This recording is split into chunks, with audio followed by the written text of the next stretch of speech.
modern automobile, according to the United States EPA, is only about 12% efficient at converting the power in our fuel to power vehicle up and down our highways and byways. 12%.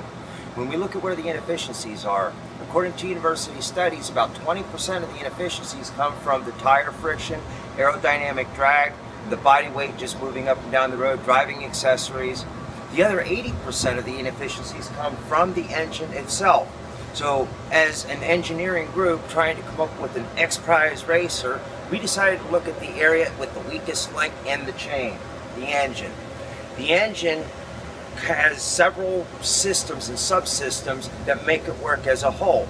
And what we tried to do in our approach is to show inexpensive technologies that could be retrofitted to existing automobiles on the road today that would get us a little closer. Our theory was you could take 10,000 100-mile-per-gallon cars and make this much of an impact on the world, or you could take hundreds of millions of cars and increase their economy maybe 20% and have this kind of an impact on the world globally. That's just our interpretation. It's not right, it's not wrong, but it's the approach that we took. When you take a look at why the engine is so inefficient, it boils down to the fact that gasoline engines are 18% efficient. We take that same engine, you run it on propane, and now it's 42% efficient. You run it on natural gas, and it's 60% efficient. You can say that the gasoline engine just isn't very compatible with gasoline. So all of the approaches that we took are designed to make gasoline work better in the gasoline engine. In other words, to try to extract more of that chemical energy stored in the fuel and convert it to mechanical energy at the wheels.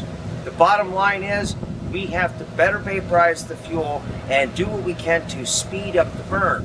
In the typical engine, when the exhaust valve opens, there's still fuel that's not even vaporized, let alone converted into mechanical work.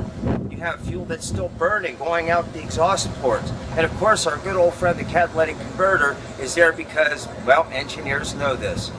So when we report the cylinder head, rework the cylinder head, what we're doing is we're making things better vaporize the fuel, mix it with the air, and create an atmosphere where the spark can do its job a lot better and the combustion chamber can do its job a lot better. The spark itself, to create a more powerful spark, gives us a quicker burn. When we treat the fuel with the CalCat, what we're doing is we're making it easily consumed in the combustion process. When we treat the PCV gases, we're converting something that normally drags the engine down and causes premature wear, and we're converting it into something that the engine can use as a fuel. The hydrogen, this is incredible because it's not really bottled hydrogen in the sense that the Hindenburg was. When you electrolyze water, what you have is you have stable hydrogen, stable oxygen, but you also have a bunch of radicals, hydrogen anions, oxygen cations, OH radicals, and it's those elements of what we call water gas that are so dynamic in the engine. I mean, gasoline burns at 41.5 centimeters per second. The bottled hydrogen is 237 centimeters per second.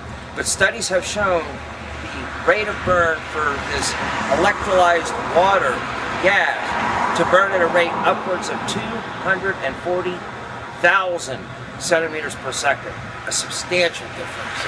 And what that does is that propagates the flame throughout the entire combustion chamber area so that the whole thing starts on fire almost at the same time, dramatically speeding up the burn. Each one of these processes bring us a little closer to pulling the maximum amount of energy from the fuel. Each one of these processes work in harmony with each other, where we don't have one competing with the other, but they all work together as a synergistic team. And the net result is we've gotten, as of this filming, a best of 83 miles per gallon out of an 08 Hyundai Sonata that got 32 miles per gallon stock.